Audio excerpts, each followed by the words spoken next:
Once upon a time, in a kingdom that sparkled like a freshly polished jewel, there lived a princess named Aurora.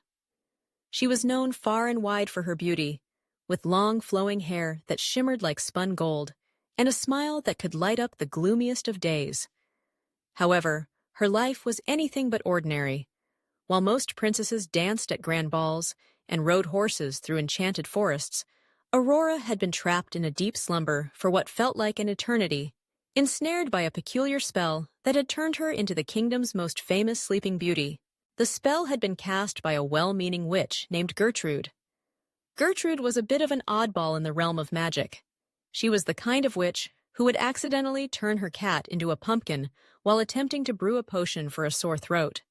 One fateful day, she had meant to bless Aurora with a long and happy life, but in a moment of distraction, accidentally enchanted her into a deep sleep instead. To make matters worse, Gertrude had completely forgotten how to reverse the spell. She wandered around the kingdom, scratching her head and muttering incantations that made no sense, while Aurora lay peacefully dreaming of a world where she was not just a princess, but a hero in her own right. Years passed, and the kingdom grew weary of the sleeping princess. Tales of her beauty attracted many suitors, but none could wake her. That was until a rather clumsy prince named Felix decided he was destined to save her. Prince Felix was not your typical dashing hero. He tripped over his own feet more often than not, and had a knack for misplacing his sword, which he often mistook for a walking stick. Nevertheless, he was determined to break the spell with what he believed was the ultimate solution, a true love's kiss. One sunny afternoon, Felix made his way to the castle where Aurora lay. He confidently approached her sleeping form, rehearsing his lines in his head. "Awake, fair princess! I, your brave prince, have come to rescue you," he declared dramatically, although no one was around to hear him. With a deep breath, he leaned in, ready to plant the kiss that would break the spell. But just as his lips were about to meet her cheek, Aurora's eyes fluttered open. "Wait! Who said you could kiss me?" she exclaimed, startling Felix so much that he stumbled backward, nearly tripping over his own sword, which he had somehow managed to drop on the way in. Aurora sat up, her hair cascading around her like a golden waterfall. She looked at Felix, who was still trying to regain his composure, and chuckled. "Honestly, I've been awake for quite some time now. I just enjoyed the nap. And you really thought a kiss was going to save me?" Felix blinked, completely flabbergasted. But the stories, the legends, the kiss." "Legends are often exaggerated," Aurora replied, rolling her eyes playfully. "While you were busy dreaming of heroics, I've been figuring out how to lift this spell on my own. Turns out, all I needed was a little self-confidence and a good plan." Felix scratched his head, feeling a mix of confusion and admiration. "So, no kiss then? What now?" As it turned out, Aurora had no intention of waiting around for a prince to dictate her fate. She stood up, brushing off her gown, and looking out at the vast world beyond the castle walls. "I'm going to embark on an adventure. There's a whole kingdom out there waiting for me to explore. Who needs a prince anyway?" Felix, still trying to process the whirlwind of events, felt a pang of uncertainty. "But what about me? I was supposed to be the hero, and maybe it's time you find your own adventure," Aurora suggested, a glint of mischief in her eyes.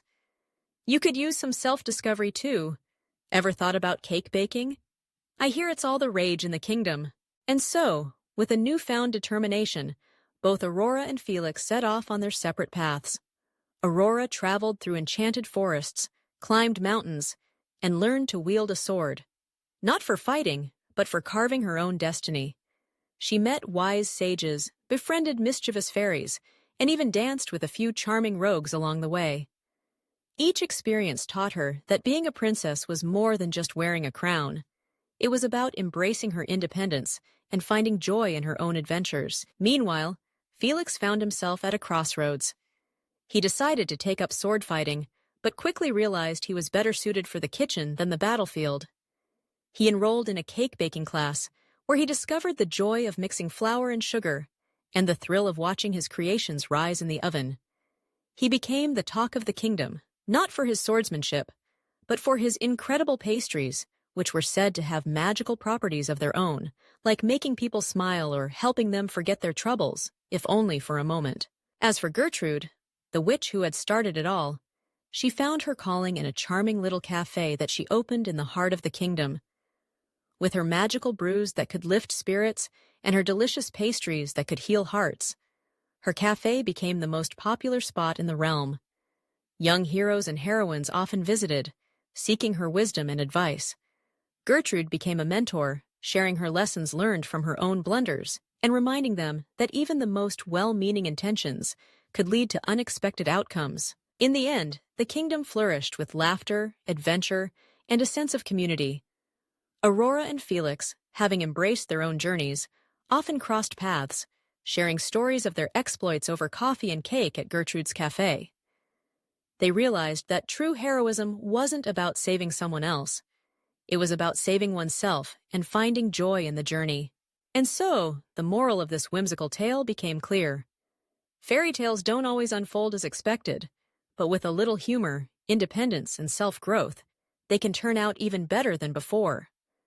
In a world where a princess can wake herself up and a prince can bake the best cakes, there's no telling what delightful surprises await those brave enough to carve their own paths.